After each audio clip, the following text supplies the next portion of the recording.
Vamos lá, eu separei para vocês 4 dicas, e claro que elas têm as suas ramificações, de como conquistar a atenção da criança em sala de aula. Esse é o desafio da família, do professor. A gente fica pensando, meu Deus, por que a gente não consegue? Claro que tem algumas especificidades, claro que nós podemos aí falar sobre dificuldades e transtornos de aprendizagem, mas um cenário amplo, o que principalmente faz com que a criança não preste atenção, ela brinque. Um dos fatores é a motivação. Algumas crianças elas demonstram desinteresse, elas não se sentem conectadas, não se sentem motivadas a aprender.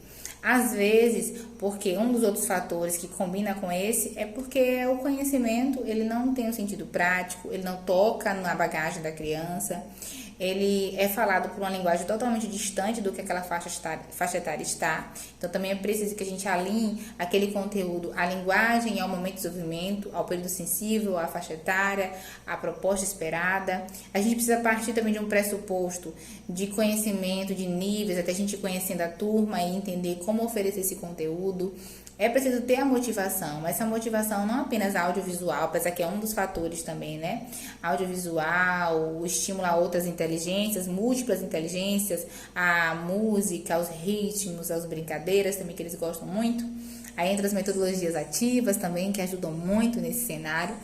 Mas é também uma motivação, despertar de interesse dentro deles, né? Eles às vezes, eles ficam pensando, tentando achar sentido de verdade. Então, tem aquela criança que naturalmente ela vai ter uma aptidão maior para esse interesse, mas tem aquelas que a gente precisa descobrir a ponte para chegar até elas. E quando a gente descobre, a gente percebe essa diferença. Um exemplo disso é que geralmente no Fundamental 2, quando as crianças têm muitas disciplinas, elas costumam logo mostrar que elas têm mais afinidade com umas ou com outras. Por conexão com o professor também tem alguma influência? Tem. Mas a influência da motivação e do conteúdo é um fator também dominante.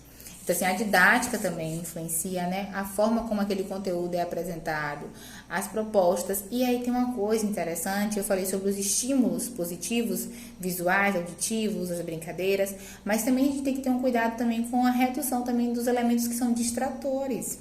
Porque tem crianças que elas não conseguem prestar atenção na aula, porque elas se distraem muito fácil. E aí, às vezes, tem propostas que já ativam essa distração com mais intensidade, que é muito mais fácil dela se desconectar. Então, assim, eu tô deixando bem claro aqui que eu sei o quanto a vida do professor é difícil, tá bom, gente? Eu trabalho com professor, eu digo sempre pra eles que a vivência deles em sala de aula é eles se doam muito e é muito desafiadora. Porque, assim, nós estamos falando de várias crianças, cada um é um mundo. Isso é ótimo, né? Porque é legal, é interessante, a multiplicidade de personalidade, de características, mas isso só transforma a experiência de ensinar, de aprender com eles, de construir com eles em sala de aula desafiadora. Mas se a gente for pensando, alguns casos dá pra gente administrar com motivação, com um planejamento mais próximo da realidade, com essa adequação, com essas múltiplas inteligências, com a valorização do protagonismo.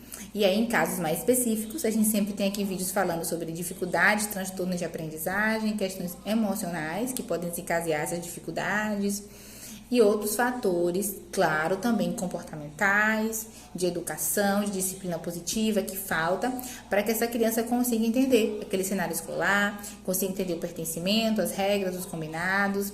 E eu sei que está dificultando muito, ainda mais que a gente voltou de uma pandemia. E eu tenho recebido muito dos professores relatos de quanto eles sentem que essas dificuldades ficaram mais intensas. E era o esperado, né? Mas a gente tá por aqui para oferecer informação, conteúdo. Tudo que eu falei com vocês nesse vídeo, eu também mostro para vocês as dicas depois. Eu posto aqui uma atividade, uma brincadeira. Então, assim, fica à vontade, fica conosco, segue nosso Instagram e compartilha esse vídeo com outros colegas. Convida eles para conhecer o Locotinho C, que vai ser uma honra. Quem ainda não viu, temos muitos vídeos, muitos conteúdos antigos. É só clicar na hashtag Lua Coutinho Educação ou Lua Coutinho Atividades Infantis, que tem muito conteúdo lá esperando você, tá bom? Deus abençoe a todos.